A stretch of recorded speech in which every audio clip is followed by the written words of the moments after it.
This video is going to surprise you because it's too valuable to be on YouTube, but I'm going to post it anyway. Over the next hour and a half, I'm going to teach you market research, pricing strategy, and competitor analysis through the lens of my coaching my students every Saturday in Cracking Superhost via Zoom. The first student is in Austin. We're doing deal analysis. He's from Pennsylvania and has properties in 2 states, and he wants to expand into Texas. He thought that he should do luxury in Austin, and we found that that was actually false. We then go to Atlanta, where I teach a student how to calibrate her Price Labs account to navigate the fact that the prices are ever changing, but always wrong. And we fixed her pricing problem. Then we take it to Connecticut for more competitor analysis to find out what types of properties do the best in the Northeast to help guide the amenities and design style of a new student's fix and flip that he wants to put on Airbnb instead of selling it. And then we go to Colorado, where one student uses another Cracking Superhost student's listing as a way to do research to vet that their next property is going to be profitable. This video is high level and 100% actionable. It's not glossy, it's not sexy looking, it is a Zoom coaching session. Enjoy, and I'll see you at the end of the video. Yeah, this section of Austin probably would be just fine. You're close enough to downtown. Traffic getting into downtown is kind of nuts. And so that's one thing that a lot of people kind of consider. They want to get as close to downtown as possible. Is the airport southeast though? Yeah, okay. So one of the only issues is kind of where it is in relation to the airport, but that's the airport is so close to downtown Austin that some of our normal research, there's really not a lot that's between the airport and downtown. But that's probably why stuff like on South Congress makes so much money, like houses. But the domain is really cool, right? A lot of people like the domain area. So yeah, I like the upscale. I like that they have the mall there. It seems to be, if we go with these listings, I really want to go all out with luxury and, go off the top. I just don't know if the building kind of matches, being that they just changed hands. You might be thinking about the wrong things, because when residents aren't happy with the building, that doesn't necessarily affect our business model, right? Because the only thing we need to care about is whether or not they'll do maintenance stuff and whether or not the building is in good repair. But transient people kind of have less of less issues than like residents for certain things. Yep. You're gonna have people who have they're gonna have cars less often. So car issues, garage issues will be less of an issue. And a lot of people who come to Austin will be going out at night too, and they won't be staying at the property as much. You have to look at whether the natures of those complaints have to deal with like typical resident shit, or if it's stuff that will actually affect the experience of our guests, right? Oh. Now, if you notice, even with where I put the map, like all the best stuff is actually still south of this loop here. And this happens because of like this map-based bias, where people, when they travel, like lines, like rivers and highways and stuff will affect where people tend to want to stay. And as you can tell, people want to stay kind of as close to downtown Austin. So there's a lot of C-class, B-class properties that are like getting renovated. There's also a lot of new construction over there. So Mueller Point is a good spot to do by where the 842 and 744 is, just from previous recent research that I've done. But since we're trying to validate a building, we're going to take a different look at the way that we do research, right? Because if we're looking for the best opportunities in a copycat, we're just going to let Airbnb show us whatever it wants to show us, right? Because we're looking to skim the top. That's the copycat strategy. But now we have to validate a building that you can get, right? There's a couple buildings that are an option, and you're like, will these make money, right? Totally different type of research. I guess you'll probably get more deep in the weeds, but do you mind giving an overview of the difference of that type of research? Well, I think the difference is obvious, and I would like you to say what you think it is out loud. I think you just have a lot of self-doubt, and you probably have no reason to doubt yourself. I think you're just kind of in a mental loop of self-doubt, so I'd like to break that with you. So Okay. What do you think the difference is? When I say the copycat method is looking to find an opportunity, so we let Airbnb show us stuff, versus we've got a building very specifically, we want to know if that specific building will make money, so the market research approach will be different. Why do you think that is? So I know, copycat methods, your example of the CVS and Rite Aid, where, or I forget, or Walgreens, I forget which pharmacy it was. Very right. Basically just finds one that already spent millions of dollars in their market research to already know the best location, and they just move across the street. I get that part. And then when you have a building itself, I would say you just need to validate nearby properties and do, look at the comps to really see if that area makes sense or not. Yeah, I think you generally have the right idea. And so to expand on what you just said, with a copycat strategy, we can do anything, right? We can make any property. So we look for the very best stuff with the expectation of just being open-minded and copying whatever we find. right? That's copycat. Now, when you have a property, so for example, you've got this property here. Yep. This has a look already. The outside looks a certain way, the amenities look a certain way, the inside looks a certain way. You can't change the building, can you? You're kind of stuck. So what we have to do is we would have to go here, look for apartments, and we just need to find in this location worse apartments, ones that are worse than ours, that are profitable. We want to make sure that whatever product we put into the market can beat somebody who's profitable. And that's how we can know that we're profitable. So with this one here, this apartment in Central Austin, this one's actually down further south. So it's right by this intersection down here. This one's got prime location. It's the very bottom left of the map. You can almost not see it. Compared to everything here in like the domain area, this one's got better location, but it's got trash furnishing, right? The inside is just super basic, but it's very top of search, right? Very, very top of search. Now, this one here is brand new. Since it's brand new, we can't see like its past reservations because it won't have any reviews, but we can still see if it's getting future bookings. If a new listing has got future bookings, then that's really cool because that means it's got booking velocity. It means that in a short period of time, it's got whatever bookings it's got. So we're going to click on that in a second. We're going to look at the top two because the location is the same or worse, right? The third one, the other location is arguably better. But this brand new listing actually already has 2 reviews. Okay, but let's see how old it is. How old the And the good thing about this is like right on the main street of domain, which is nice. Yeah.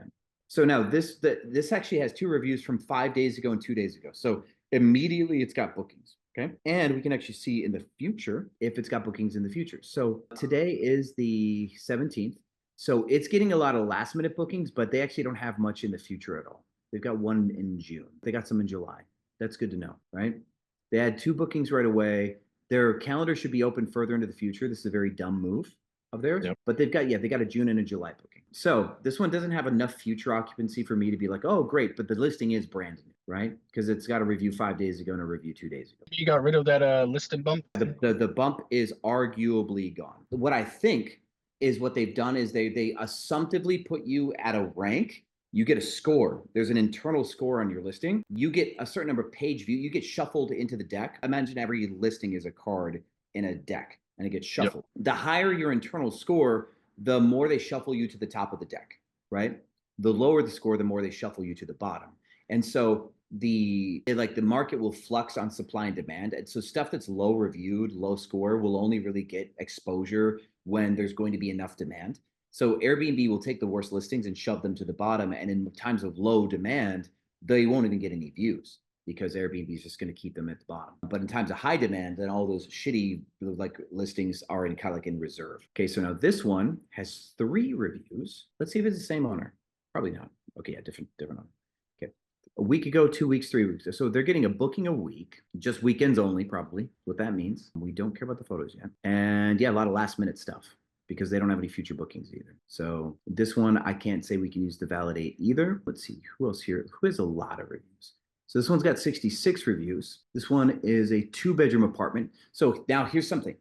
Maybe 2-bedroom apartments do good in domain and 1-bedrooms don't. Are these 1-beds? Yeah, this is a 1-bedroom. Okay, so these are both 1-bedrooms. This one only sleeps 2 people. This one sleeps 5 and it's a 2-bedroom. The design isn't very good, right? Like the bedrooms are really kind of bland and not well photographed. Now let's see if they got future oh, look, they got future bookings. There we go.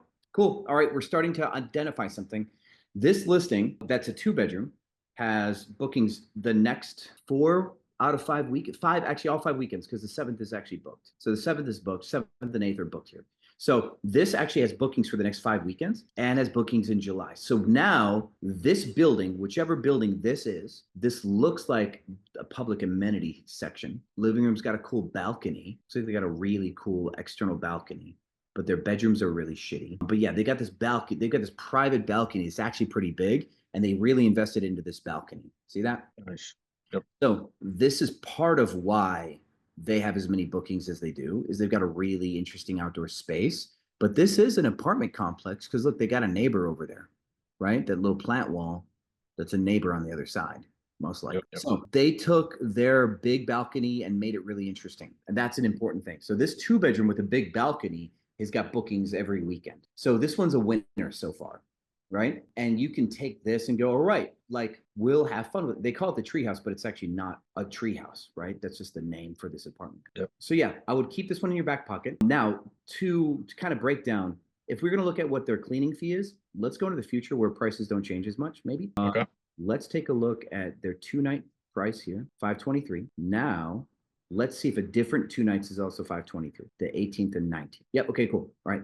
So now their 2-night rate is $523. What is their 3-night rate? So the difference between these prices is their nightly price, okay? 3 nights and a cleaning fee, which means the difference is the difference of a night. So the difference between 523 and 784 is 261, okay? So now what is 261 times 2? 520. Yeah, so that means this place, if we go back here, is 522. They don't have a cleaning fee because their 2-night rate is the same as like the 2x of the difference of these prices. So now let's say that this price was only 700, right? 700 flat. Well, the difference 700 flat between 523 and, so if 177 would be their nightly rate, we do 177 times 2, and that would be like 354 would be 177 times 2. And so then 354, the difference between 354 and this number would be their cleaning. To find somebody's cleaning fee, we need to identify what 2 nights plus a cleaning fee is, which is this. And then by adding on the 20th, we nights plus cleaning fee. And so when we do that, the new number, the inflated amount is just the price of a new night because the X plus cleaning fee. So 1X, which is 1 nightly rate, would be the difference. And we just identified that the difference between 523 and 784 is 261 or something. And 261 is now their nightly rate. So now that we have their nightly rate, we can pick any number of days, and the difference between that, not like the nightly rate being 261, we go like this.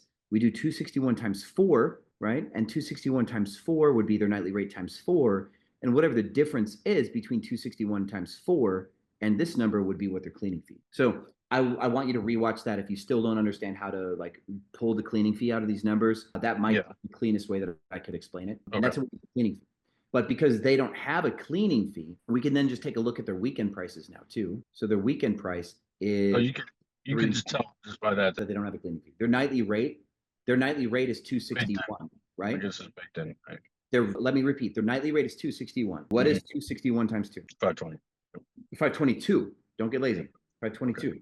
So now 2 nights. See this? So what is their cleaning fee? $1? It's actually just because of the fees that this number isn't exactly 522. Okay. Right? So now that we know that 261 times 2 is 522 and we're seeing 523, that means that there is no cleaning. But if for 2 nights we saw 623, then we would know that their cleaning fee was 100. Oh. Yeah, I'm sorry that we have to do math. It's no fun, I know. But yeah, so maybe kind of practice this on this listing. All right. So I'm going to give you this listing. I'd like you to practice it because toggle through this stuff as you go back through this again. You can kind of like just play through this almost like it's a module. Yep. Okay. Yeah, I'll definitely go back and watch this a couple times. Probably run it by ChatGPT or Grok a little bit too there.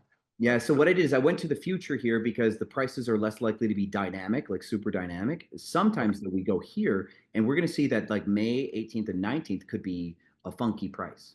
But actually, no, look, it's 523. Now we know that they don't ever change their prices. Never change their prices. Because if last minute is 523 and 4 months from now is 523, then any numbers that we see, their weekends are 310. We already found that out. And their weekdays are 261, right? Okay. So for the future here in June, I can go, okay, 310 times 2 is 620. So make 620 a weekend. And then 620 times 4 is like 2480. So they're going to make 2480 on the weekend. Now, how many days will they get 261? Well, they already got 1, 2, 3, 4, 5, 6, 7, 8, 9, 10. They've got 10 days at 261. So 261 times 10 is 2610. And they're already making 2480. So they're making $5,050. Now, June, they may get more bookings at 261 a night. They might. So we already know they're making $5,000 in June. I think that if they drop the rates, maybe down to maybe on average like 180, they could get like another like 5 days or 7 at a price of 180. So maybe I'll give them another 1,000. So they're making about $6,050 in June, but they don't have a cleaning fee.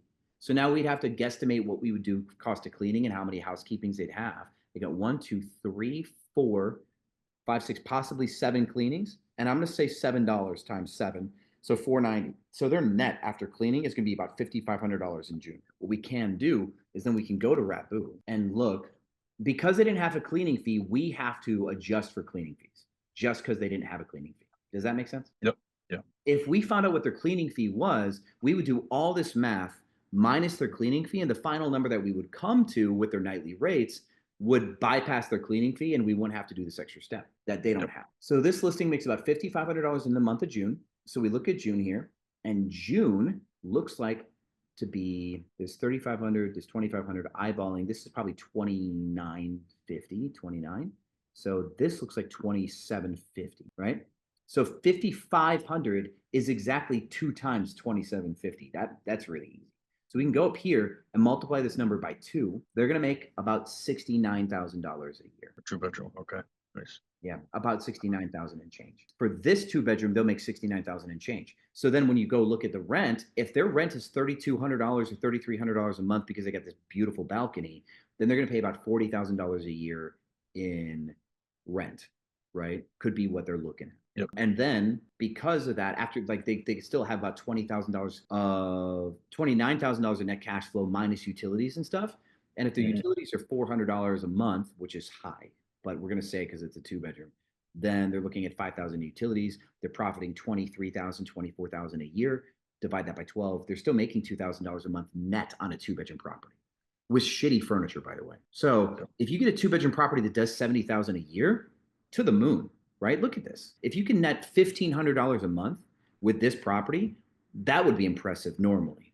So the fact that they're doing better than that it says a lot. Okay. So what I just did is I looked for a property that we can beat. But in order to beat this, okay, we have to have a really cool balcony. They've done a good job with the balcony. The rest they did trash, right? So now the question is, does this building give you big private balconies?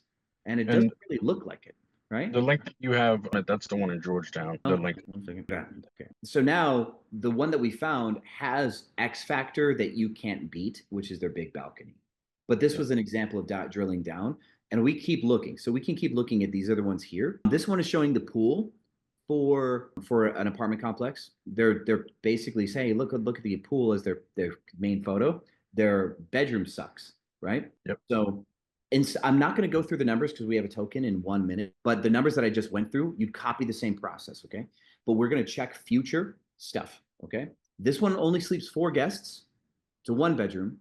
And one of our theses is we have a thesis that a 2-bedroom does well, but the balcony is a big factor too. We want to isolate these. Right now, a huge balcony and a 2-bedroom are the 2 variables. This 1-bedroom isn't really doing so well. Their next weekend is booked, and they've got a weekend in June that's booked. We could look at the reviews and see how recent all these reviews are. We could go March. So March 4 through 2, 1. So they're not nailing it, right?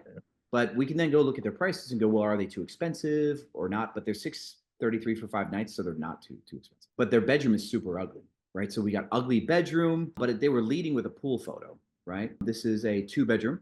Cool. So let's click on this 2-bedroom and see if this 2-bedroom is doing better. This one's not charging as much. The other was $1,300 for 5 nights. This is $1,100 for 5 nights. But now let's take a look to see if a 2-bedroom slaps or not. And no. Okay. So because this 2-bedroom, and it's one of the higher performing 2-bedrooms, they got a booking in July. That's nice. But they're not booked in the future like the other one, right? And this one's got better photos, I think, right? This one does done better with photos. Their hero photo, I'm not sure if I'm a fan of the collage style, but their furnishing is better. See this? This is a better design on the inside. So this listing with better interior design is actually doing worse than the one with the balcony, right? Interesting, right? So quality is not trumping experiential build out, right? This experiential balcony situation, this fun balcony is carrying the whole team. So if you're going to do something in Austin, you want something like this, the balcony is what's making the money. We kind of figured the same thing out with rooftop decks in Chattanooga, right? Chattanooga, yep, exactly. Yeah. So for any of you listening, what we expect to make money may not be what makes money. And what we just did is we went into Austin in the domain. And what makes money in the domain? Well, we find that 1-bedrooms aren't making money. We found that a 2-bedroom was, but then we found another 2-bedroom that's not making money that has better design. So we isolated the variable. And the variable that we isolated is the really cool big balcony with a pool table, right? Now, if we try to write a little book report on that, we can say, well, why is this balcony special? Is it just that the balcony's big? Is it that it has swings, right? Is it that it has a pool table? Is it that it has plant wall and LED? What is it? Because the photos suck. The rest of the house sucks. But they have bookings for the next 6 weeks because the listing is fun, right? That might be the answer. It's just fun. So you may find that if you want to make money in Austin, you need it to be fun.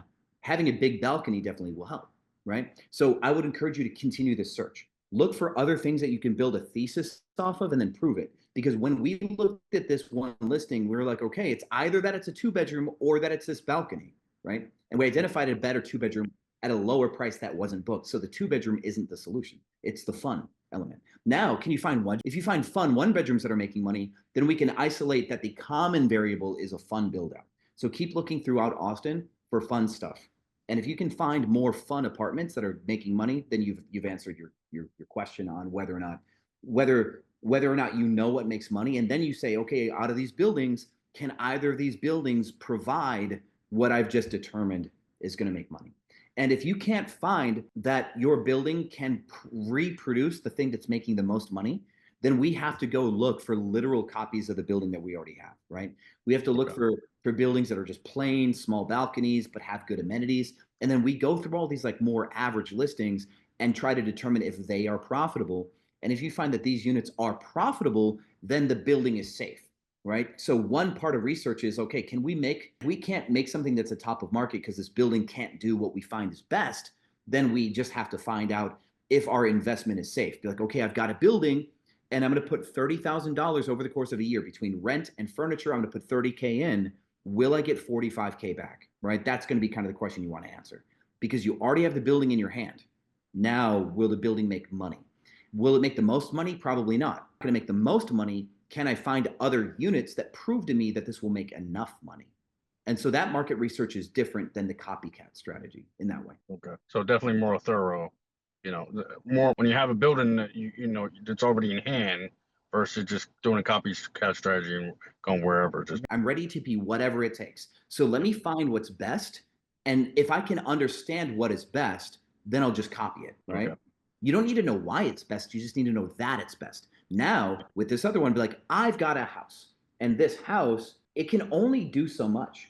The house can go that way a little bit, but it's still the same house, right? And once you have an individual product, it has limitations. And there was the parameters for what you're Exactly. So now our market research is based on the fact that we have narrow parameters for our final product. So now we're looking for things that are within the realm of final product that we can create, and we need to prove that our final product can be profitable. Okay, sounds good. Thank you, Sean. No problem. All right, we do have a token, and that token is KOA. If you're in here, let me know. Manos asked about Europe. I don't know if AirDNA's free version will still give us revenue. You can just check every single one to see if they'll give you a revenue chart. Look at STR Insights, look at Awning, look at like Wheelhouse, not Wheelhouse, but look at AirDNA, look at Mashvisor, and just see if anybody in Europe will give you a revenue chart. And if you can't find a revenue chart for free, we can try to use other industries revenue stuff that's still hospitality. We won't be able to do the same final math without getting a apples to apples revenue chart for either. Yeah, we'd have to get a revenue chart for short-term rentals to do this final end of month. Otherwise, actually, hold on, you wouldn't.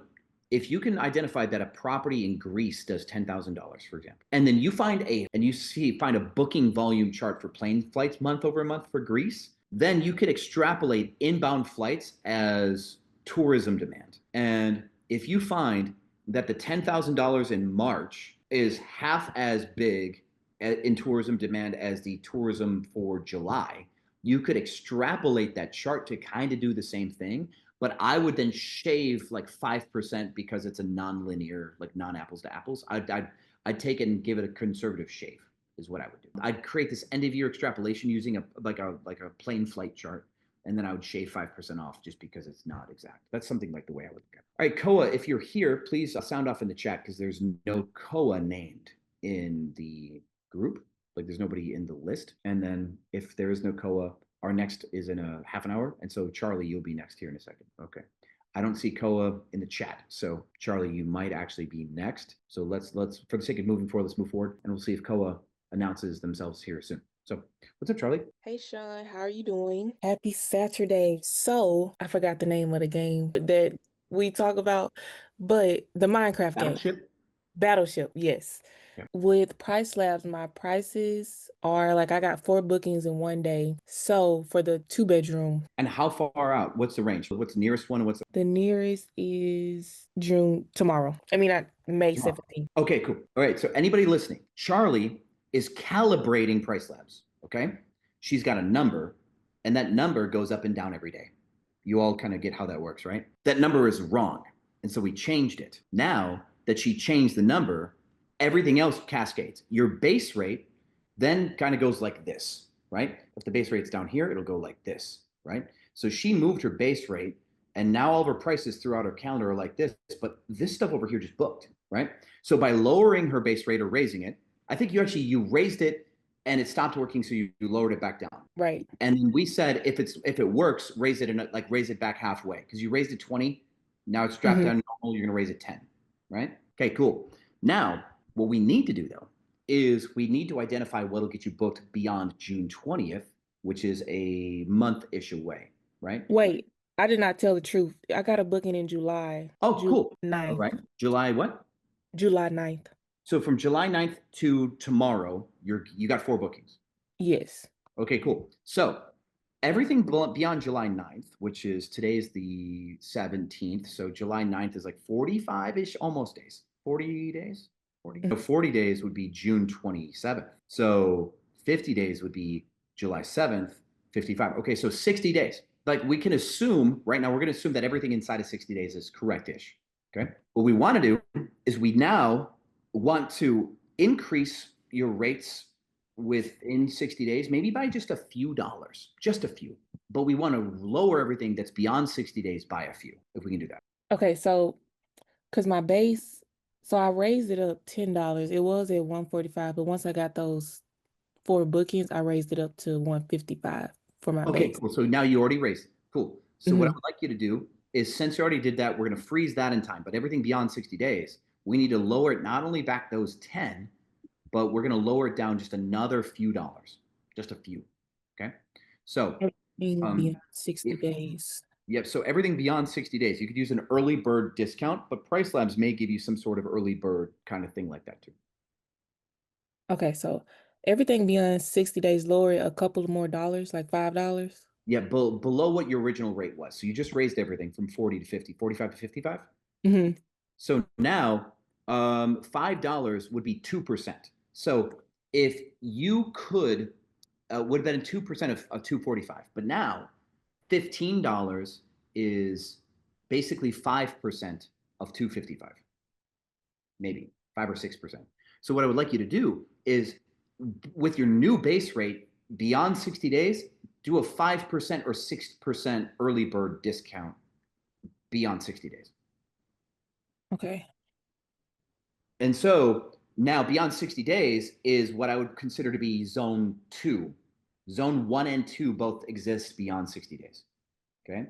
And now 60 days to 40 or 60 days to 30 might be zone 3. Zone 4 would be 30 days to 12 or 15. And then zone 5 would be everything inside of 12 or 15, would be the way that I'd probably look at that. Okay, so add an early bird discount 60 days out, and I did good with raising the price $10 more for what we have. Now that the 2-bedroom is working properly on Price Labs, the 4-bedroom. You're still just getting busted? Yeah. So I'm trying to see, and I know like the main thing is the design gap. I'm going down there this weekend to redesign it. So can we take a look at my Price Labs? Like I'm trying to see, because I know now we just got to work with what we have. Yeah, so in your situation, right? And for anybody listening, Charlie's 4-bedroom isn't pretty enough. That's one of the main issues that she's having. Because she's going to change that, it puts her at an intersection. Does she drop her prices to get filled with an uglier product, or does she wait till she renovates and gets new photos and then full send commits to that, right? That's the question. Let's see. I'm logged into Ingrid here.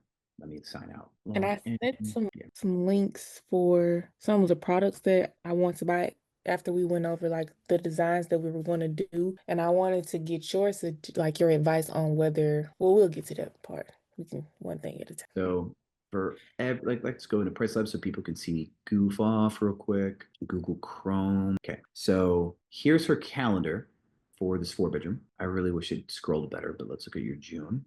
Okay. So you're just having a hard time all around, right? We've got a booking on the 2nd and 3rd, right? Because we got some beds there for the 2nd. Oh, at the 11th, 12th, 13th, and 14th, you got a booking. You also got a booking on the 3rd and the 4th of June. Okay, cool. So you have some bookings. Great. Anybody who's also looking, light green means lower demand. Regular green means medium low demand. Blue is kind of like an average. Dark blue is higher, I believe. Okay. Go to July. Yeah. So July 4th and 5th here, higher demand. Okay. Now you do have some bookings already in July too. That's good. Now you got booked at 457 here, right? 457, 456. This one got booked at 500. That's good, right? So we're seeing some action. You're not absent of action, right? So August. Okay, cool. So now the fact that you did get, it's May right now. It's May 17th. So your 60-day mark is here. So you do have action at the 60-day mark. That's actually pretty good. All right. Cool. This day here, you should do an adjacency rule set on Airbnb. This is an Airbnb adjacent day, the 15th. You should do the same thing on Thursday, the 10th. Even though it's blue, the Friday, Saturday it's associated with is gone. So this shouldn't even be 400 anymore because Friday, Saturday is gone. Right. Right. So this day was only blue because it was blue along with, see, this one's blue too, right? But Friday, Saturday's out. So now that Friday, Saturday's out, you need to, like, this day is not as strong and Thursday's not as strong.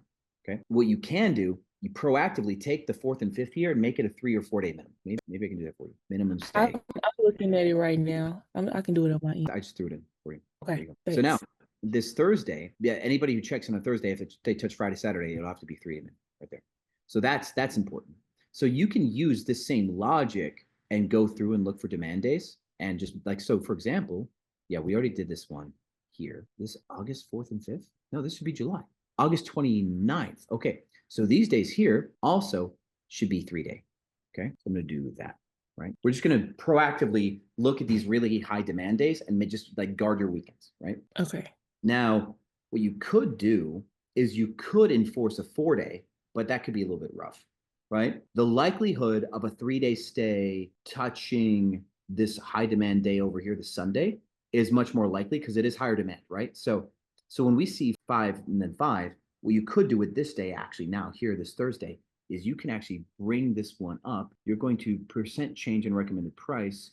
You're going to bring this price up about 30%. And what this will do now is because the weekend is the weekend's 500 and Sunday's 500. Now we just brought this up 30%, which is about another $100. So if somebody's 3 day stay touched Thursday instead of Sunday, you're still going to capture a good amount of money. Okay. Why isn't this raising? We just marked it as a price settings. I think we have to save and refresh it. Okay. Okay. Never mind. Then that's fine. So these would be kind of things that you can do, right? Now, any of these light green ones, you can go in and on Airbnb, you can treat them like coupons. Remember that 50% off a 5 day or whatever we did? Like that. Right. Yeah, you could do stuff like that on the very light greens. Now, but let's go back to your last minute stuff. You're struggle busing last minute because your size no longer matters right here, right? So these ones here, you should be dropping your rate big because no one's going to book you, or you should do private rooms, right? If you made these private rooms and we're charging $45 a night, $50 a night, you probably book up completely, right?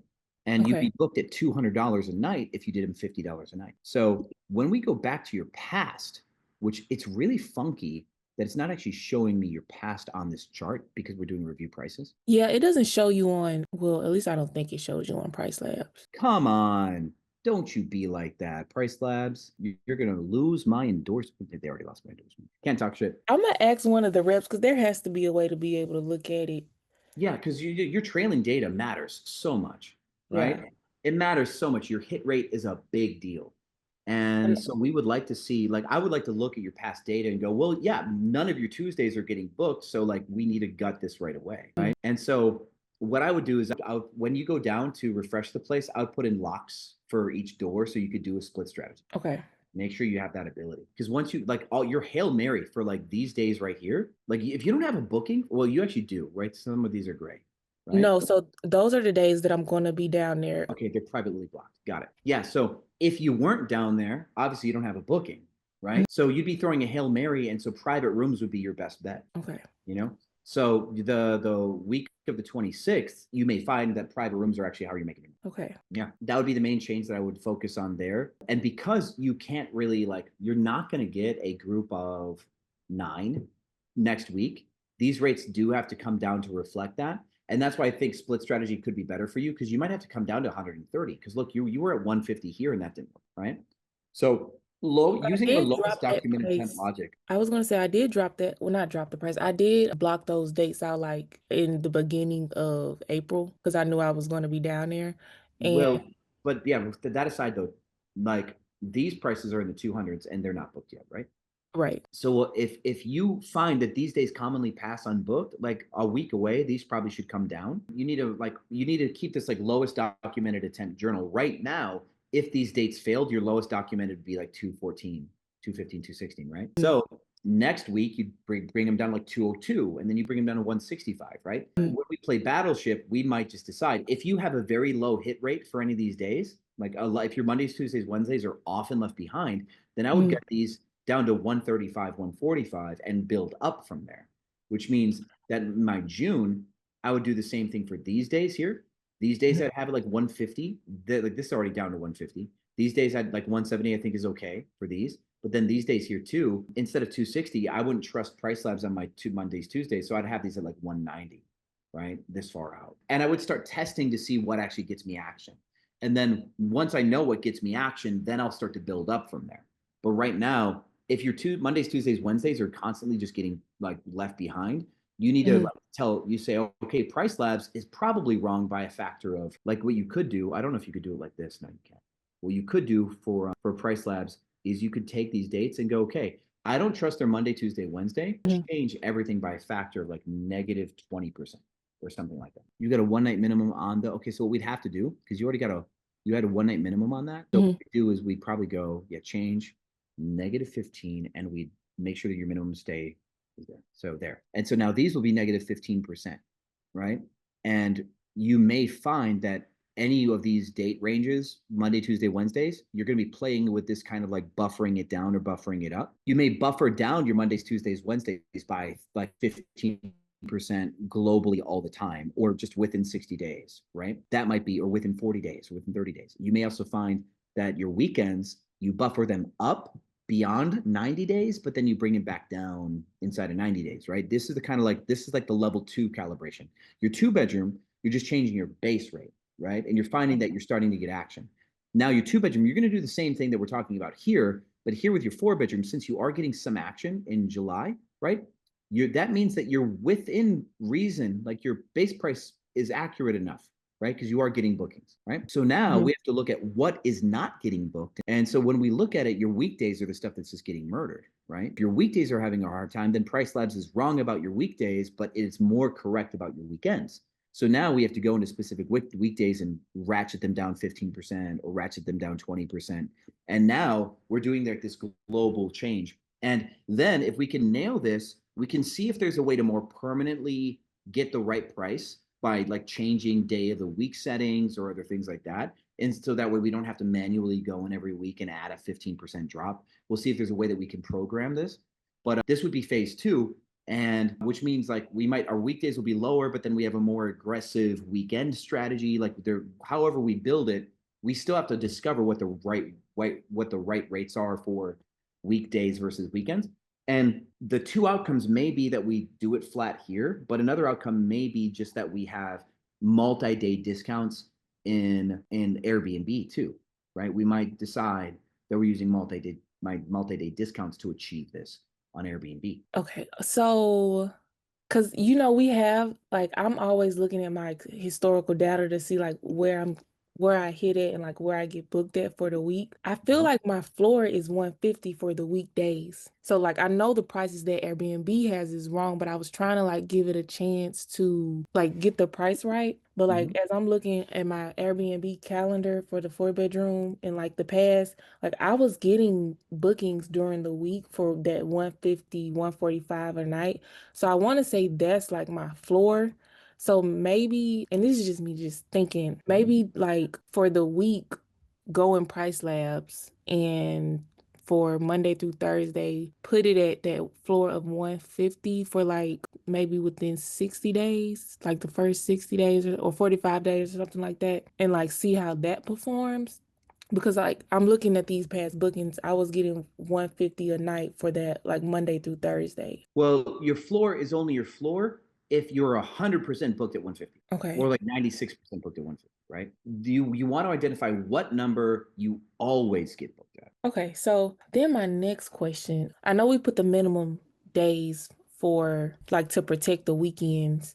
I know when we did that in April, like that really worked well for me. So like could I do the same thing for June? Say that one more time. So the 3-day minimum that we had in place for April for my weekends, like that worked really well. And I'm asking like, can I do the same for June since it performed so well with that 3-day minimum? Yeah, I mean, as long as all enough parameters are similar enough, right? Is there anything materially different about your June situation? Like, do you have less time to get booked in June? Is June lower demand? But if you're running with like a very similar scenario, similar demand, similar lead time, then yeah, if you have Okay. something that's working, like, because if you try to implement something that worked, but now you're doing it more last minute, you would get different results. So that would be my only real advisement. Just make sure that whatever you're trying to do it within 45 days, don't do it within 15, right? But June's far enough away that I think you got time, right? You were saying it's the copycat listing. What was the other market research method We're called? just that we're so we don't I don't have a name for that. That's your like typical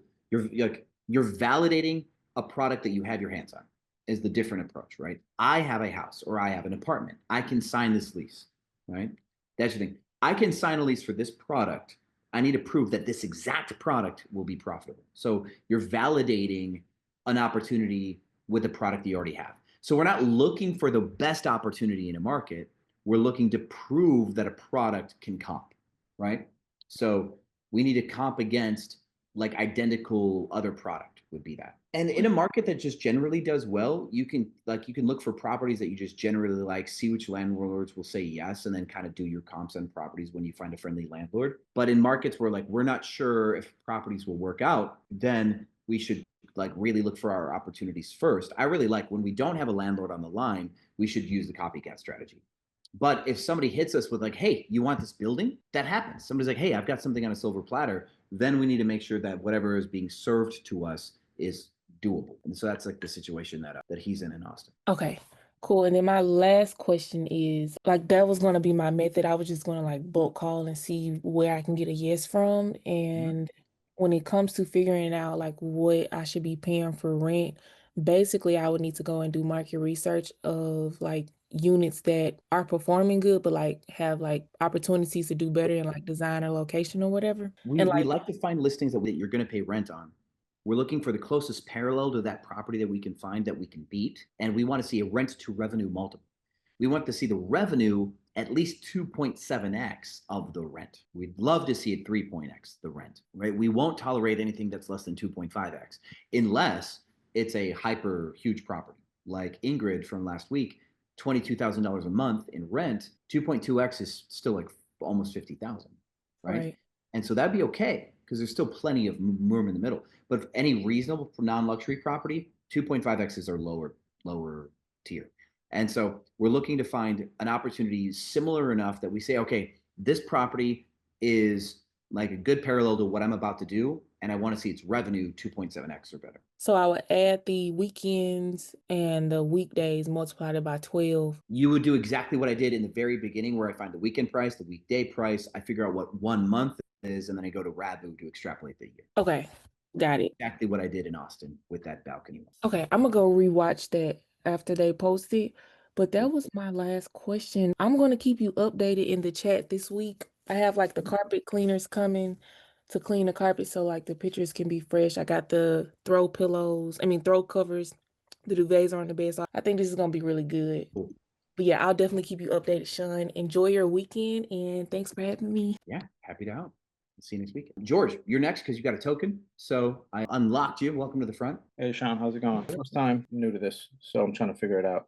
Hey, don't worry. Being new's cool. Where are you from? Connecticut. Welcome to the program. Welcome to the movement. So are you already a host? I'm looking to pick up a property. I might have a property, but I'm not sure the numbers make sense, huh? Cool. All right. Yeah. So today's theme is looking at properties that we already have our hands on. It's kind of cool. All right. So do you want to share a link to what you're like? I guess the first question is that the most pressing thing you'd like to start asking questions about, or is there anything else? Yeah, I think so. I've gone through some of the videos you have and everything, and I've tried to go through the AirDNA analyzer, and I don't know if those numbers make sense. I know in some of the videos you said that don't use AirDNA to price out your Airbnb. So I don't have any listings on it because I haven't listed it yet. It's a property that I have in my hand. The area is pretty new to me, and I was just trying to comp out what price range should I try to list at with the comparables that I see. Okay, so part of your market research is really about revenue management, how much money you can make, because you're going to put this property up anyway, right?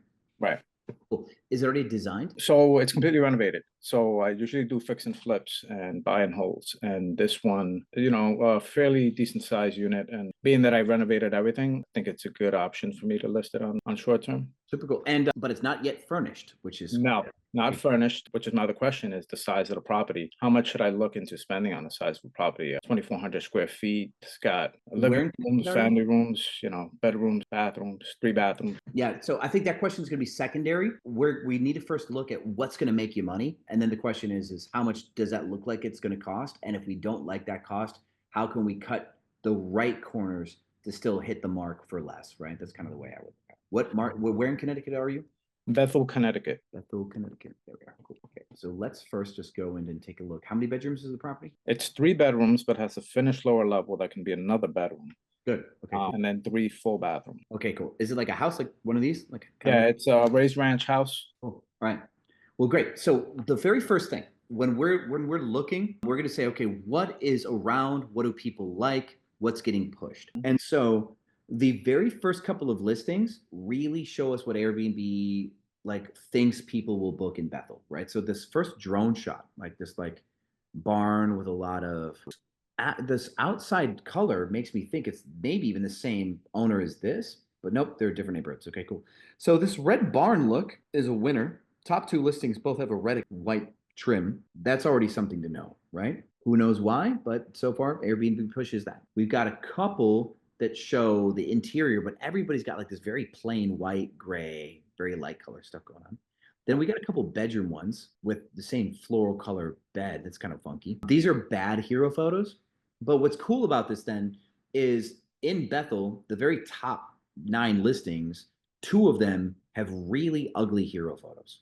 That makes me feel good. That means your competition isn't so good at what they do. Because this cottage exterior is not exactly aesthetic either. This one's on the water. That could be a reason why people like this one. That one actually has 260 reviews. That might be the winner so far. This one on the water right here, this light blue color. Crazy, right? So we first kind of do this pass and take a look at what are people purchasing. This one of the bedroom here, this bedroom's pretty.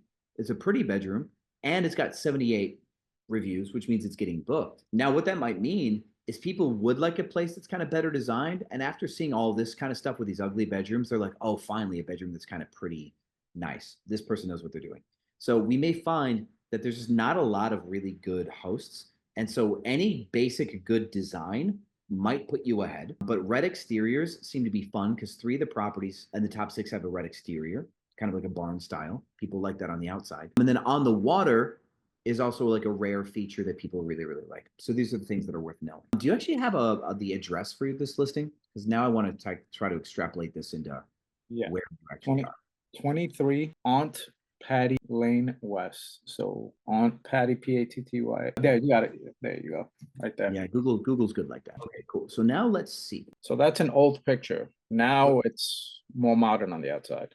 That's okay. We'd want to paint it barn red, right? That's what we've seen so far, right? I do like that it's 2-story. I think that's kind of cool. I think this has a good look. You've got a good yard already. Just the regular layout of the yard is fine, which is nice. How's your backyard? So the backyard is sloped, but it's 2 acres of land. What about putting in a fire pit and a patio? I mean, it has a rear deck on there now, and I was thinking maybe hot tub on the outside as well. Yeah, I think you should monetize a little bit. Now, the thing we want to do is we want to find out is there a return on investment, right? Right. Does anybody actually make any money? So if we go like this and we crunch up, right? Actually, there's some stuff that's over $500 a night, right? Look at that. There's still 988 places. To see how far away it zooms. Okay. Okay, yeah, it does zoom out. Never mind. I'll say, wow, doesn't move at all. Okay, so now how far are we going? We're going pretty far, aren't we? To keep that. Yeah, okay, cool. Right. So let's go back in. Let's zoom in a little bit. I want to see. Okay, there's New York. But you are kind of in that like near enough drive away from New York that people want to go hide for a while. I think you're in a good spot. So now let's look for nice stuff. It's over $500 a night. There's only 25 places in this whole spot. But now we're going to see, people with pools, multi-story homes. Yeah, look at those. Those are pretty. Okay. So at the $500 a night mark, you may not be able to get 500 a night, right? This is okay. Here's kind of an important thing.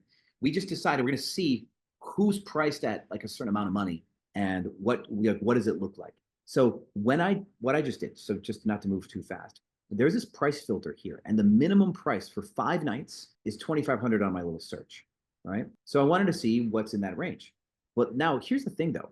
Like everything here is actually more. This one's got a little bit of water though. This one's 4,500, 5,000. These are 1,000 a night. All these listings here are like 1,000 a night. This one's over 1,000 a night. Didn't change a night. But really there's nothing that's even in the $500 a night range. Everything else is even higher.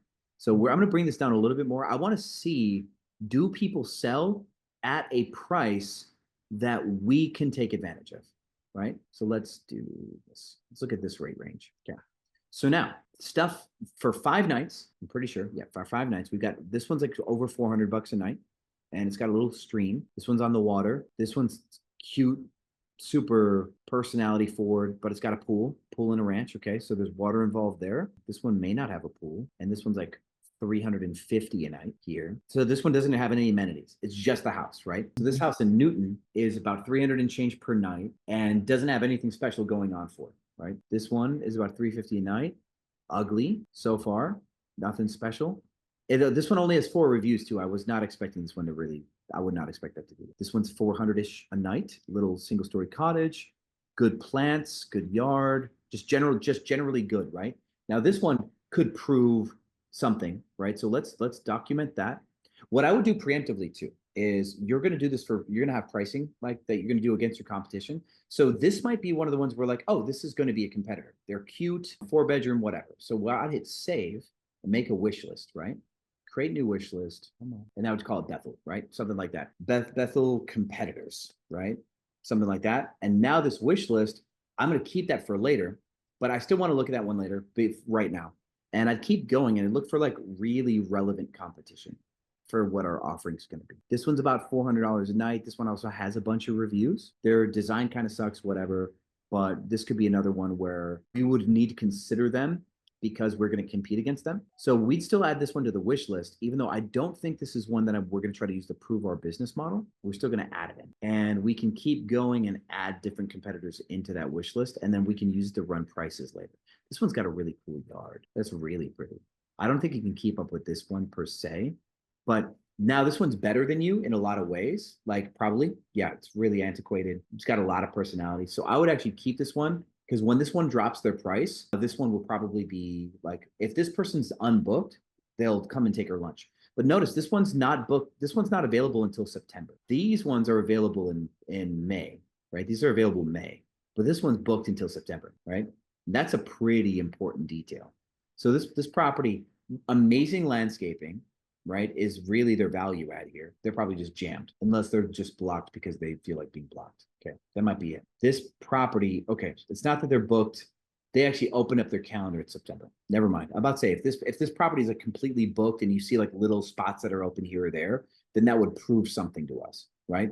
And the proof would be that the super antiquated old money look with the great landscaping, that would prove to us that that's what we need to do, right? We'd be looking to like steal some elements. But yeah, so we can continue to make like a wish list of like different ones that we think we actually need to compete with. And we can keep going at this price range and look for ones. How's the ceilings? Do you have like interesting ceilings in this one too? Oh, there's a family room in the area it's cathedral ceilings. So it has that good ambiance for Christmas and Thanksgiving dinner type of feel, where if you wanted to put a bit long dining table in it, you could. Like, yeah, because some of these we're seeing like wood beams on the ceiling, and that's really pretty. And some people really like that. If the interior of this home has personality, that's something else we'd want to consider, right? But as we go, what we're seeing, the things that we see that we like, we see some units with really aesthetic ceilings. We see pools on the outside. We see them being on the water, like creeks and stuff. People really don't do a good job with interior design. That's going to be your main gap here. It's where people really are screwing up. But let's try to validate this listing right here. That's $400 a night. We want to see if they're getting enough action. They got a big fat booking in July. They got a booking in August, and nothing too far in the future.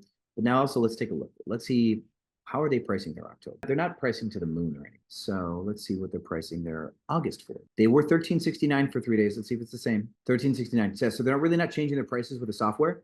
August to October has not changed per weekend. Let's see. July 4th should be more. Like it should be because it's a holiday, but let's see. Nope. Okay, they're not changing the rates at all. So what's kind of cool about this one, some people when a market will not. So the fact that we see some June bookings and some July bookings, we can see that they're $13.69 for 3 days. We can kind of go in and look at Bethel, Connecticut. Come on, you exist. And now we can look to see, okay, so June and July and August, we should expect them to do their best for June, July, August, right? Which means with this whole fact that their rates don't change, they're $13.69 a weekend. We should expect June, July, August bookings, then we should expect a drop off. And because we should expect a drop off to average and then worse, if they're not going to get any bookings for $13.69 and they're not lowering their rates, that's just their mistake, right? That's just they're bad. But if we notice that June, $13.69 seems to do just fine, right? Then they should be able to charge more in July, but they're not. So if $13.69 a weekend is working here in June, right? Then what we can do is we can math out their June and then know that we could change our prices and do more July, August. We could do that. So what I'd like to do here is for June, we're going to assume now that the rest of June will get booked because early, see what the rate is for the weekdays. Okay, their rate is the same every night. Notice that their weekdays are $13.69 for 3 days too. Okay. You follow that, right? Their weekdays are $13.69, their weekends are $13.69. So now we need to find out what their cleaning fee is. So here's going to be some math. 3x 4-day plus cleaning fee is $17.69. The difference in rate is $400 between $13.69 and $17.69. Does it make sense? Yep. Their nightly rate, the price for one night, because what we just did is we added a night and that one addition is $400. So their nightly rate is $400, right? Yep. Exactly. So now what is their cleaning fee? So are we charging the cleaning fee at the one time or on a daily rate? Well, the cleaning fee is always just a flat one-time cost. Okay. So what we just did is we what is their price for one night again? 400. Cool. And how many nights is this reservation that we just searched? 4 nights. So if we want to find out what their price for just the nights are, we would do 400 times 4, right? Right. So we're going to assume that anything that is not 400 times 4 is their cleaning fee, basically is what we just did. Oh, okay. So 1769 minus 1600 is the remaining price from that is the cleaning fee. Okay. So their cleaning fee is about $170. Okay. Cool. So now what we can do is, now that we know that, each weekend here, because they've got a 3-day stay here, that is $13.69, but $170 of it was cleaning fee. So they're making $1,200 per 3 days that they get booked. Okay. So they made 12. They're going to do 24, 36, 48 for their 3-day weekends. They're going to do $4,800 by the end of it. Now they will have a couple extra days here sometimes, right? So they're going to have an extra 400 here, 400 here. So they were at 1,200 times 4 is 48, but now they're going to be at 5,600. They got an extra day here, so that puts them at 6,000. Now, the question will be, will they get any extra weekdays at 400 a day? They might. So they're at 6,000. They might get another 3 weekdays, which would put them at 7,200. If they drop their rates a little bit, they could also fill the other days. They probably won't. They're going to screw that up. But if I was going to make an assessment at where they're currently at 7,200, they could probably drop their rate. They might do 8,000 in June. That's probably what they could do. They could do 8,000. And we've already deducted their cleaning fee to get to what their daily rate is. So that 8,000 is absent of cleaning cost, right? So now we can do this math and go, okay, so 8,000, the only things we'll deduct now from the 8,000 would be electrical and the mortgage and stuff. We don't have to worry about cleaning. It makes it more simple. Okay. So what we do then is we go into here and try to look at what June is. And June looks like it's 2,500, right? Roughly. Right. Maybe a little bit over 2,600, 27, maybe. If I could draw a box, it would go to here. So 2,600. So 8,000 is not quite, let's see, 3x would be 6 plus 18. So yeah, about 3x. 8,000 is maybe just over 3x of 2,600, right? Ballpark. So if we multiply this by 3, or just a little bit over 3, maybe 3.1, 3.2, we get 63, 64, 5, 6. This listing probably would do like 70,000 max a year, 67 to 70,000, because we just multiply this number by the 3.1, because June, this listing is doing about 3 times more than this chart says, because we were able to isolate June, right? So your listing, if your listing competed pound for pound with this one that we just looked at, then your listing could do like, say, 70,000, right? And now knowing that your listing could do 70,000, if it was like this listing, then it can guide us like, okay, how much money do we need to invest to get that 70,000 out of it a year? Right. Right. And so when we're looking at their furniture design, they're really doing nothing special on the inside, right? Not that they bought cheap stuff, but they just didn't do anything special that really like speaks to anybody. Their design doesn't like really jump. And that's going to be something that we're probably going to notice in Bethel, is that there's a lot of it is like really plain, right? So I think you will do more than 70,000 if you add amenities and do better design, right? But the question is, before we go and keep doing more math, we can start to go, okay, cool. I'm cool with putting in a pool XYZ, going, okay, if I don't have a hot tub and I just do good design, I'll do about 70,000, because this place doesn't have a pool or a hot tub, right? It just has like a cute yard and stuff. So you're like, all right, I'll do 70,000 like this, and I can make more if I add a pool and a hot tub. And if you're not concerned, we can stop looking. But if you would like are really fixated on knowing what properties with pools do, we can now take a look. And if we filter for pool, let's do it like this. Let me see if I can actually give you another cool way to look at this. There are currently 14 listings in this price range here, right? Which is the up to 500 a night, right? Between 400 and 500 a night, there's 14 listings. If we click pool, we may not see anything else. It may just disappear. Okay. So there's 4 places between 400 and 500 a night that have a pool, right? And now we can try to identify if any of these can keep up with us if we had a pool, right? These properties are a little bit older, right? We got some old bones, a lot of old bones, right? Which could be to your advantage. This listing, the outside's kind of ugly, but their inside, they did a cool job with their indoor pool, but indoor pools are expensive. So you can't do that, right? You're not going to have an indoor pool. You're going to look better than 2 of them from the outside. And installing a pool is kind of expensive, but let's actually take a look at what they make. Let's see if there's any like nuance to this one with a pool. We might even need to increase our search more than 500 a night with a pool. But it looks like a pool was popular from our original search, and that's why I'm coming to pool instead of hot tub. Okay, so their June is pretty decently booked, but we should expect that, right? May's completely booked. Okay, cool. We would expect more action in July and August. If they're still booking into September, see, the thing though is like booking September, October, November, pools will no longer matter, but hot tubs will. Right? Thank God this is a year-long program, because I've got so much to tell you. So with this case, there are $400 a night for these 5 days here. Now let's take the identical look Thursday through here. Let's see if there's still 2,000 here. They're using a pricing software. So now let's take a look at their weekdays here. So their weekdays for 5 days are $400 less than the weekends, which means the 2 days in a weekend increase their price by $400, meaning whatever their weekdays are, their weekends are $200 more. It's something that we can learn from the math here. So if we wanted to see the difference between 5 nights and 4 nights, we would take this here. They're $19.97 for 5 nights. 1 night, 2 night, 1, 2, 3, 4. So they're $19.97 for 4 nights. Sorry. So that means they're $500 a night, but we're going to check the cleaning fee. So the difference between 4 and 3 is $350. They're 1940 something. Sorry. So 1541 going up to, so they're 450 a night on weekdays and 650 on weekends roughly, but their prices are fluctuating because of seasonality. Like they're using a pricing software, but they're almost completely booked in June. So let's take a look at what their June prices are for these 3 days. So their leftovers are coming down to 270. So they're actually being really smart about their pricing strategy, and they're $400 a night for these nights here, right? So if they get booked, some of these days are going to go down to the 270. So I'm going to award them about $400, I think, on their entire calendar. I'm going to give them 28 days times 400. 2,800, 88, so 8,000 plus 32 is 11,200. This listing is going to make 11,000 in June, right? And so 11,000 in June, when we looked at 26, would be 4 times, would be 10.4, so 4.2 roughly. So now this listing would make 85 plus, this listing makes maybe almost 90,000. So the listing without the pool will do a little less than 70, The listing with the pool, this one will do about 90,000 a year with the pool, right? So now that $20,000 a year difference may not actually justify installing a pool, right? Because you won't get that money back, gosh, for 4 years, 5, depending on what the pool install is.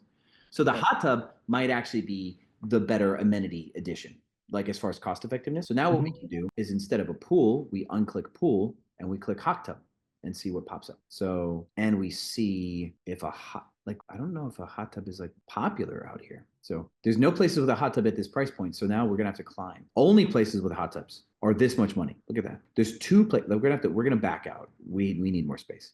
There's 2 places in all of this greater Bethel area. And they're all both in the water though. That's different, right? Yeah. That's a little different. So we need to, we can't use them as an example. We have to cut them out. So we need to find other stuff that's not on the water. We have to, because like that's one thing is like, we need to isolate. This one's brand new though, this home in Reading. So since nobody has a hot tub, I guess that's kind of like a obvious, right? If no one has a hot tub, then you may have like just this unknown increase in demand that you can't even account for. This place is a 1-bedroom that has 5 guests and they want $1,000 a night. And look how this looks like it's actually from a horror movie. This property doesn't even count. This can't get bookings. I would be severely stunned. I know this is becoming comedy. Market research is now do they actually have a booking? No, they might just open their calendar. I will not call that a booking. Yeah, there's no way. Okay. All right. So there's nobody with a hot tub, right? We can try to start to extrapolate and make guesses, but a pool will make $20,000 more. And you can do it by percentage too, like that. A pool will increase your revenue by 30%. And that actually is kind of typical in other markets. We can actually look at other markets and see kind of a similar increase. So if we did the same thing with hot tubs, we can look at other northern markets with hot tubs and look at the difference in rate. But I'll tell you, there's going to be a key difference in amenities. The pool is a high season amenity. The hot tub actually helps you with bookings in low season because people, like in the winter, they would love to hang out in a hot tub when there's snow, right? A lot of people like that experience of being in a hot tub when it's cold outside. They really think it's really cool. So the fact that if you have a hot tub in the middle of winter and nobody else has, you might be one of the only listings within like you'll be one of the few listings within like driving distance of certain New York suburbs that would give people that experience. So I absolutely think you should create a hot tub, but you should create the hot tub in kind of like some semi-obstructed or semi-enclosed area that can retain a little bit of heat, but also give people a really kind of cool perspective or view. So I would like you to design your hot tub to look experiential. So like for example, let's say we want to look for inspiration for your hot tub. Winter Woods hot tub. Let's just call it like that, right? What photos are the coolest looking hot tubs? And so far, I mean, the artistic juxtaposition of just being exposed to the woods, sure, this looks cool, but actually people would actually book that. People would totally book for that photo, by the way, because a lot of what Airbnb is about the photos. You understand that, right? Yep. Okay. So this could be a thing. You could just do that. You could get like a very Nordic barrel tub in some trees and people would go, that's the coolest thing, right? And if I were you and I had that, I would also then build some sort of like warm room that's nearby, almost that looks like a shed, right? So you could have like a heated shed that people could go into, or maybe like a dry sauna. You could even like have a sauna that's out of eye shot of this photo, so people could have this photo stand alone. But I would have a dry sauna nearby where people could hang their clothes and they could get dry in the sauna after the hot tub in the winter. I think that'd be a really cool pairing, right? And if you did that, like if your space could actually have shots like this, so many people would book when it snows to get their Christmas photo shit. You'd be jammed, I think. If you could pull this off. I don't know what your landscaping looks like, but if you had trees, cool. If you don't have trees and you're stuck more like with a deck look, you could probably pull something off. And if you're stuck with this deck kind of thing, then building a cabana, like a big wide cabana over it and allowing people some sort of like kind of like secluded look could be your next alternative. I was expecting to see more cabana type architecture, and I stand corrected. People really like this whole like just exposed to the wilderness thing for this Winter Woods hot tub. It's funny because I was doing this exact same thing the other day with the idea of jacuzzi, looking up any outdoor jacuzzi idea, hot tub ideas. And I was looking for something covered in a sense. It doesn't have to have walls, but at least away from the elements. Yeah, no, people just like that just full send exposure. Because yeah, like something like this, kind of built into the house, kind of nestled in, That's cool and all. So you could pull something like this off. But as far as the photos go, like what are people going to do for Instagram, right? Right. And I do think we're going to see, man, it's a really small photo. Way to waste a click. We are going to see more like people really trying to pimp the element exposure like this. You're going to do it for people's Instagrams, and this will be this will be an Instagram shot that somebody might take from your place, kind of thing, right? Right. So yeah, that's what I would set it up. That would be my setup. But we already know that you'll probably do about 70K just standalone. If your interior design looks better, your interior design could do better than 70K. And for a 4-bedroom property, you're maybe looking at, with what your competitors were doing, you're looking at like $15,000 in furnishing to compete with your competitors, right?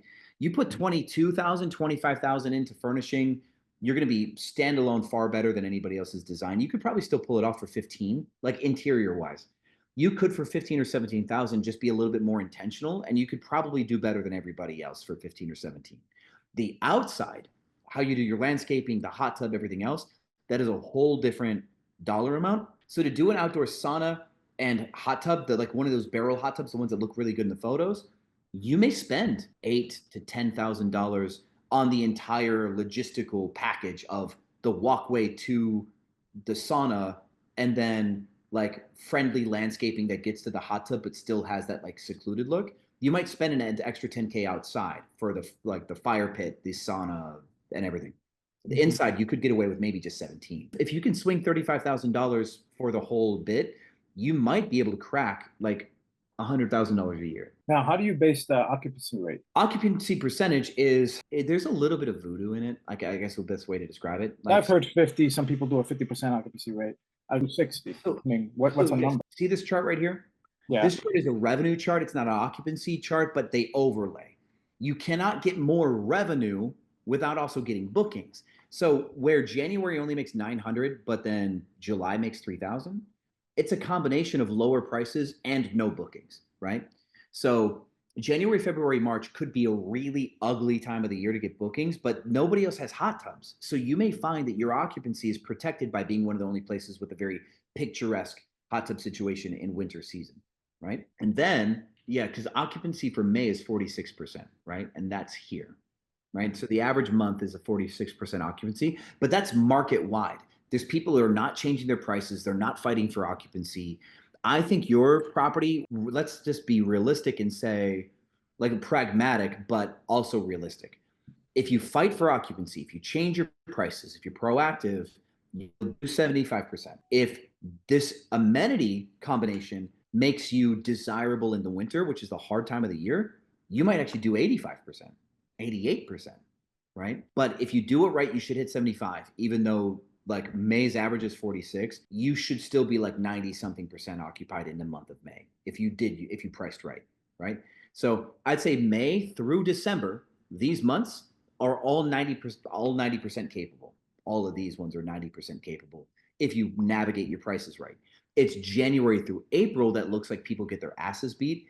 And the question is can we deliver a product that is a unique enough product that you then become the selection that gets you decently booked through the rest of these 4 months? Because these are going to be your trouble months, right? But Dan, you've got 6 months until we get there. You're actually you're coming in right at the right time. If you look at this chart, if you were live April 15th, you would have been perfectly on time, you know? So yeah, you've got plenty of time. So you don't need the hot tub yet. You can actually just focus on interior design and stuff and just like get the inside booked, get the inside looking sexy, and you can add the barrel sauna and the hot tub like after July 4th, right? If you wanted to, like if you were short on cash, I would just furnish the inside, start to generate cash. And then after July 4th, when you have like maybe, like, because post July 4th, you might have like a spare few days that like kind of deflate. That kind of happens sometimes, like post holiday travel, the week right after a holiday kind of is more relaxed. And if you end up having dead dates after 4th of July, that's when you could install the barrel sauna and the hot tub, you know? And then coming out of August, September, then people will start to use it September, October, November on through, right? That's kind of the way that I would imagine it. But in the North, hot tubs are popular all year round, right? It's not like it doesn't get too hot that people are like, fuck that hot tub, right? But then, yeah, that's what I think. That's my thoughts for now. That's my first thoughts. Yeah, I have pictures to show you. We'll talk more about. So we do want to decide on a design plan that we think would work for the area. So what we did not do yet and because you had your thing, you had your initial half an hour, there's going to be plenty of other time to have this conversation. I would like you to go from Pittsburgh to Maine, right? DC, Pittsburgh, Maine, that whole area. Let me actually show you what that might look like on Airbnb. I would like you just to do a big ass search. We're going to clear these filters because these filters no longer matter for this search. Okay. We're going to clear that. No, cut it off. Okay. Filters gone. Cool. And we're going to back out, right? Back out. And I want to see, that's a little out. That's a little too far out. Okay. Yeah, that's close enough, right? Here's the Northeast. What do people love? Right? That's kind of my thought. So let's DC up Pittsburgh to Maine, right? Now, in this region, what is the best in show? We're seeing barrel saunas, we're seeing hot tubs, right? Already, it's almost like they were listening to us. Look, we've got this one here, here, here, here. Those are best in show already. So we're already kind of doing something right. A-frames are popular. This is a really crazy wood yurt. That's cool. We're seeing a lot of wood and big glass, wood and glass. Very cool, whatever. But now the question is, beyond the architectural elements, what are the design styles? What's the furniture styles that people really like for these top performing listings? And I want you to dig through this region of the world for what you think to be the listings that people are booking because they like the living room, right?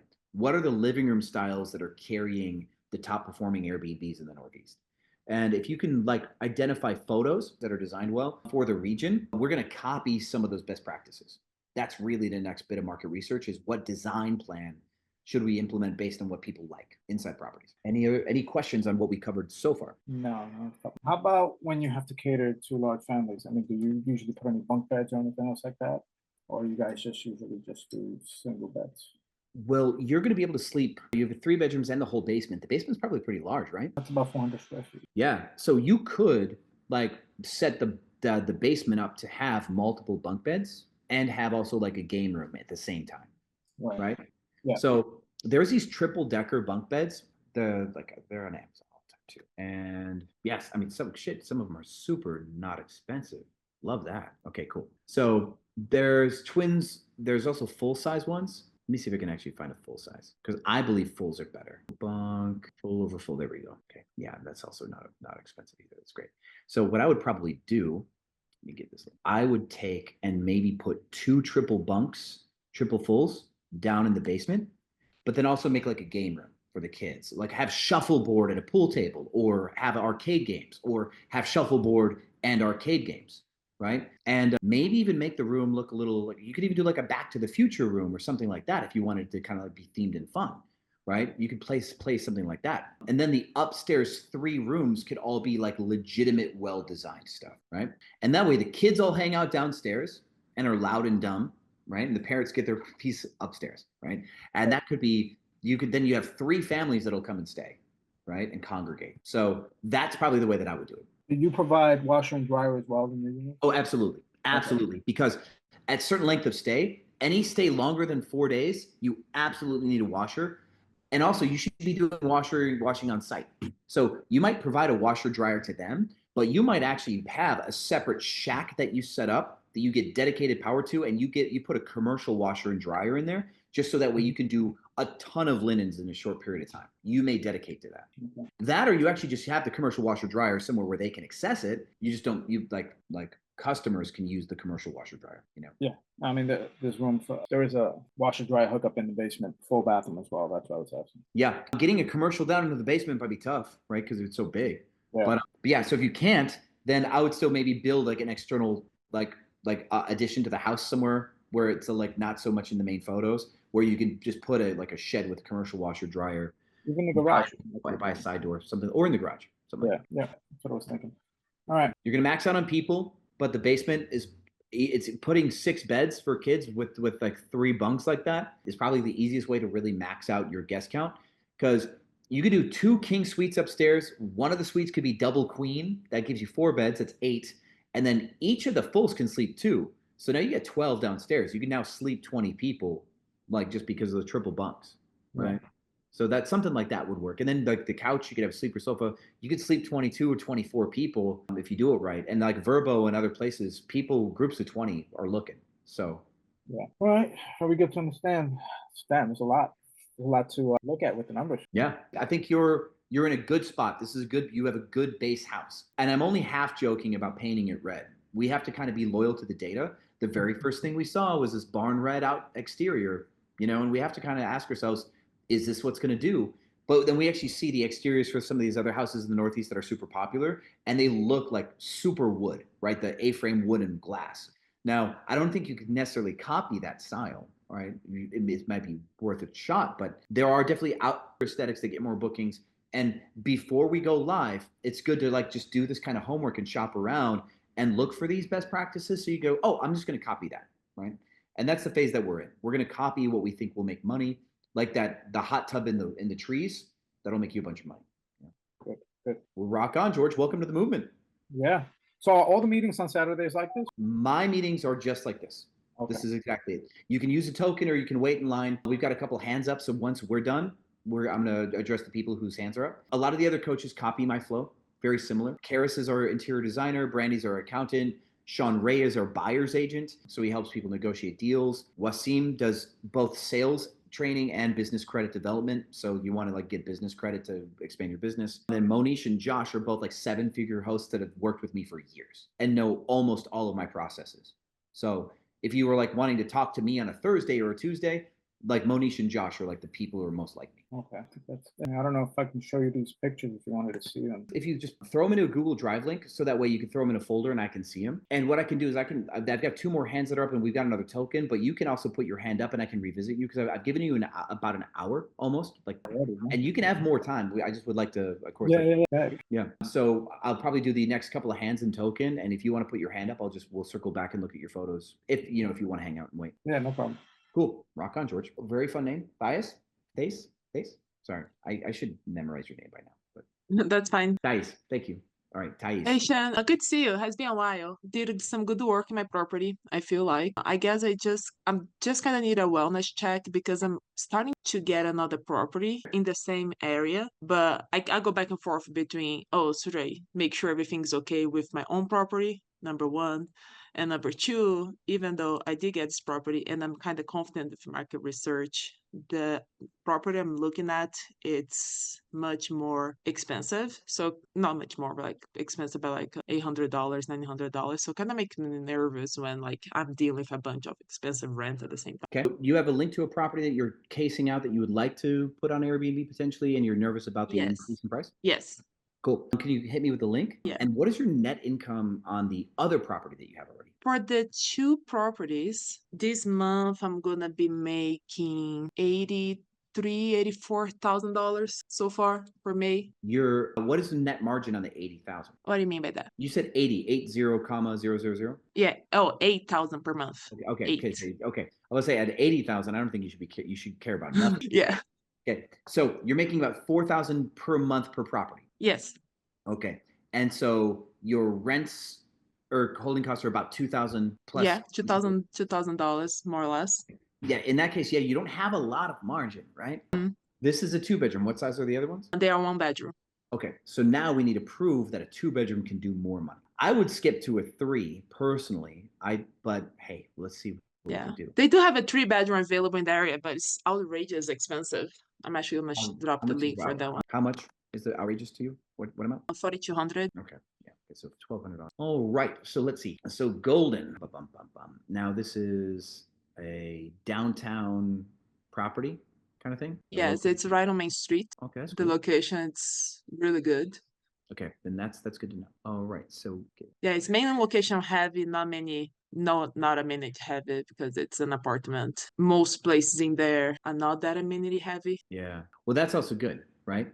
So when we look, we're gonna hyper zoom in because we want to validate location driven, right? Because if you've got great location, we want to see if anybody else has great location and if that means money for you. We also want to put 5 guests. My computer's about to run out of memory, it looks like. Okay. Now, don't you do that. Okay. So let's see here. You have. Yeah, it's an apartment. Okay, cool. And yeah, that's one of them, actually. Right here? No, it's not that's not listed. Okay. The last link I sent just now, that one was an Airbnb at some point I was following last year. stopped being Airbnb in March, and they don't know why they stopped because it looks like they should be successful. This was the They, 3 bedroom. yeah, that one. Yeah, they are the one that is like the $4,200 that I think the rent is very expensive. I guess the main concern of people at the time when it was listed on Airbnb was that the construction on the other side, which is the other link I sent, the 1104 address, that was, or maybe I didn't send that. But anyway, that was being constructed and now that's ready and it's out for rent. So a lot of people that stay there, they were complaining of noise from the neighbor. Let's see. So I wonder if that have anything to do with then releasing of the platform, but that also doesn't make sense because now it's ready. Okay, so this one is a 3 bedroom and it's got kind of nice ceilings, got cool piping. It's got some visual interest to it, which is nice. Now it's available in August for 5 days, which means that it's been pretty booked. It's pretty booked until then. That's great. So when we look at this, let's look at Golden, Colorado. Yeah, that 3 bedroom is a little house in a commercial zone, and in Golden, only commercial areas can be listed without being owned by the host. So he did get an excellent property. They are Yeah. very hard to find. Yeah, this one right here. Yeah. In that case, they're going to crush it. So, but that means that there probably is an absence of 3 bedroom properties, right? Because you can only do Yeah, an there's not that expansion many. zone, right? So yeah, let's do this. Let's search for 8 people. Who can sleep 8 in this area? There's still 128 actually. Hold on, but yeah, of course they're going to zoom out of time. Okay, let's go back into Golden because the 3 bedroom. One of the questions for like validating the 3 bedroom is in Golden. How many spots can actually sleep 8 people? There's a 14 here, right? So that's kind of like a thing, right? So there is definitely a supply gap for anything that can sleep 8 people, and that's kind of good to know, which means that you should be able to hold a higher price if you can sleep 8 people.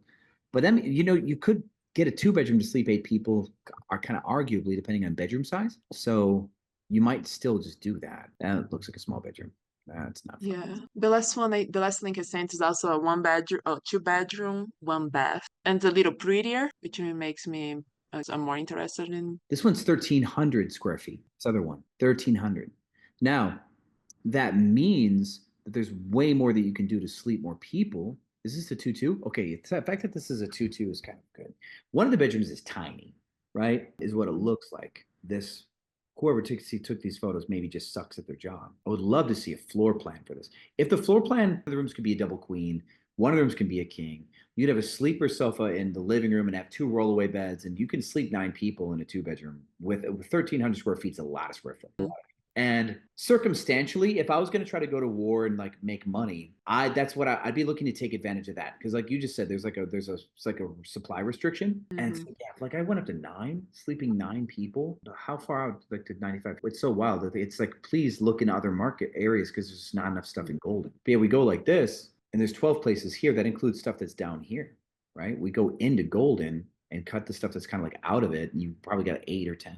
Yeah. So I do think that, yeah, there's probably an opportunity to play this game where you're really just like stuffing people into this 2 bedroom. That's a thing. Now going back down to 5, it needs to stop doing that. It is annoying. Airbnb is like, we know best. We're going to try to sell you something else. Yeah. So the fact that Airbnb keeps wanting to do that, we do need to recognize that it keeps trying to push us into another area because some of its most popular listings are east of Golden, right? Is what it's trying to show us. So it keeps trying to pull us. So if we look at spots, it'd be really cool if it just told us that these were 2 bedrooms. But yeah, so we would have to validate some of these and what they're making. Take a look at this. This one's got 138 reviews. If you're profitable with your 1 bedrooms and there's a supply constraint because of commercially zoned properties, I really think that 2 bedroom probably will be fine. My intuition wants to say that. This is a student. I know this listing. I wonder if she was a student because I started watching her like last year before I joined the program, and she has like now 5 properties in the area. Yep. Yeah. Wow. And I Okay. tried to get in the same building. The problem is now I don't know how it works for her, but I know you're required to have a license, and she doesn't display a license in her listings. And I know they start to cracking down on that. So I just wonder what she's gonna do because you need like Yeah, I remember talking to her about how small her living room was and the door in the background. I remember this listing talking about like the design elements that might be a bit of a challenge. But yeah, so now we look at it like, yeah, let's look at her calendar. She's jammed, right? So we can look at her. We can try to look at some weekend prices here for July. Yep, she's using pricing. Let's take a look and see if we can identify what her cleaning fee is. Hopefully September's far enough away that we can pull it off. So she's 1183 for 3 now. 1183, 915 to 1183 is 270 roughly. So she's 270 a night, but that actually doesn't really make a lot of sense. She this 14th is probably more expensive. All right, let's try over here. Do this. Let's check 2 nights here. 561. Okay, check these 2 days again. Okay, so there is a $40 difference for one of these days. Okay, so let's isolate that 665, 621. Now we're going to take this number 906 minus what was it, $41, I think, something like that. So now she's at 865 for 3 days, where she was at 6 something. 865, and then these 2 days, 621. So 240 times 2 puts her at 480. Her cleaning fee is 140 also. Her cleaning fee is also 140. So when we go back in and we look at her rates, and then over here, minus 140 puts her at 900. She's at 333 on weekdays. So she's making about 330 on weekdays and 360 on weekends in July. 360 would be 720, 1440, 2160. She probably still will get booked on this one. So she'll probably be at like 2880. And if she's making 300 times 20 or better, 28, 358, 6,000, she probably crush 6,000 in June, right? Yeah. And that looks like to be about the average. So her listing is doing about 52,000 a year. So now with you, if you're trying to compete with her, she's got a 2-bedroom doing about 52,000, right? But she's kind of like a smaller unit, sleeps 6 people. If your rent was 3,000, you're looking at 36,000. So now you've got 36, that leaves you 15, 46, 52. Yeah, that leaves you about 16,000 with her size, sleeping 6 people. And in that case, then if your utilities are like 400 a month, then you're looking at 5,000. So you're looking at 11,000 profit ish, right? So yeah, you'd be doing about $1,000 a month profit if you had identical performance to her, but hers is a smaller 2-bedroom, right? So now the question is like, if you slept 9 people instead of 6, then how much more money could you make? But this 52,000 floor does let you know if you picked up this property and you performed the same, you would still be profitable, right? Right. If you slept 9 people instead of 6 because you have all that extra square footage, you will make more money, but how much more will be the question. We would need to do more research to find that out. Okay. Yeah. Yeah. Okay, sounds good. Just wanted your general feedback on it. Yeah, there's not that many properties in the main center area, so I kind of memorized most of those people. She got a new little other property too. It's kind of nice, the little townhouse looking thing. Yeah, she picked up another one Lucky girl. recently, like 2 months ago or something like that, a month ago. Okay, I guess with my current properties, I'm medium confident with pricing and stuff. I just want to make sure if I'm not jumping the gun on trying to look for another property prematurely before making sure my current property it's okay. Is your current properties are profitable, right? They are, and that makes me and they start to get bookings like for September, October, which are lower here in Golden. So I'm like, okay, I'm doing okay. The commitment portion where I have a 2 leads commitment, I'm like, I hope this doesn't go wrong. I'm just a little bit of a pessimist sometimes when Whoa. it involves money. If you're already getting booked in September, that means you might be slightly underpriced, right? So you probably could make a little bit more money than you are now. That's a Yeah, separate. just increase I was listening to, the call earlier on. It's like, just went to my calendar and increase my prices a little more. I was like, maybe it's a little too on the price. Yep. Bump them a little bit, see what happens. But now, if you're profitable, if you have the cash to add another listing and you're going into peak season, I would have no concerns, because Okay. you're going into the best revenue marker, like best revenue season of the year Yeah. for you. And so if you have enough cash to invest and you're going to go into a revenue heavy 3 months, then I wouldn't even be worried about it, because you're going to recuperate a lot of that cash really fast. Okay, yeah. No, thanks to seeing I kind of have quite a bit of credit gap to work with. Cool. Well, So you take what you need, keep the rest in your back pocket, because that's like, let's imagine you kind of overexerted yourself and you needed an extra $5,000 next winter or something. Okay, cool. It's good to have the credit, but don't pull the credit down yet if you don't need it. yeah, okay. All right, sounds good. Thank you so much for your help. Well, congratulations on the expansion. And I do think that the 2-bedroom generally is a good idea, but just try to sleep more people than everybody else. Try to find a Okay. credit to get to 9. So probably going for the older look one just because it's bigger might be a bad idea. Well, 1,300 square feet, you can sleep 9 people in that. Yeah, that's pretty large. Yeah, the 3 bedroom that is $4,200 the base rent. It's only 939 square feet. Yeah. Very tiny. You could actually put a facade up. You could put a fly wall up and make a 3rd bedroom. I see on the 2 bedroom one. Yeah. You have so much room that you could maybe put up a fake wall. Yeah, I have contact them. Maybe, hopefully, I wish I had a floor plan too. So hopefully I can put eyes on all these properties over the weekend if these people answer me and get a better idea because the location is excellent. Yeah. Okay. Also, Put up a fake wall. The cost of the wood and the drywall to put like a partial wall where maybe there's like a foot of ceiling that you still see, right? Like a separator wall. That could cost you $500. Maybe. You're saving $1,200 a month in rent, and you put up a partial wall that costs you $500 to put up, and you essentially have a 3-bedroom, 2-bath. Score. got it. Awesome. Thank you. Appreciate that. Yeah, no problem. All right. The next hand is actually a phone number, a 614 number ending in 6143. We have a token in 10 minutes. And then after that, George, your hand's up too. So we'll get to you also. Okay, can you hear me okay? I can. Okay, great, thanks. I think it's the 3rd time I spoke with you. I have a headache, Hey there. so I'll try to make this as concise as possible. I recognize you now. I just had to hear your voice. So All right, hold on, I got a dog that's trying to come in. I'll be right back.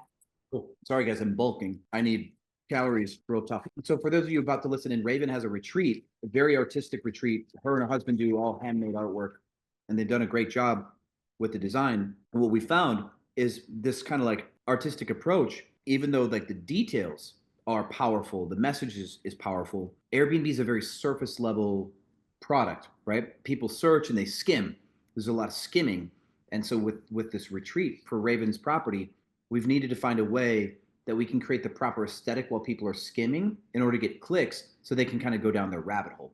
If you made it to the end of this video, you're awesome. Thank you so much for watching through to the end. And if you'd like to learn more about my coaching program, a link for Cracking Superhost is down below. Talk to my team. There's a reason why my students have made over $1 billion in Cracking Superhost. And if this video didn't prove to you why, talk to my team to find out what else we have for you. I'll see you on the other side.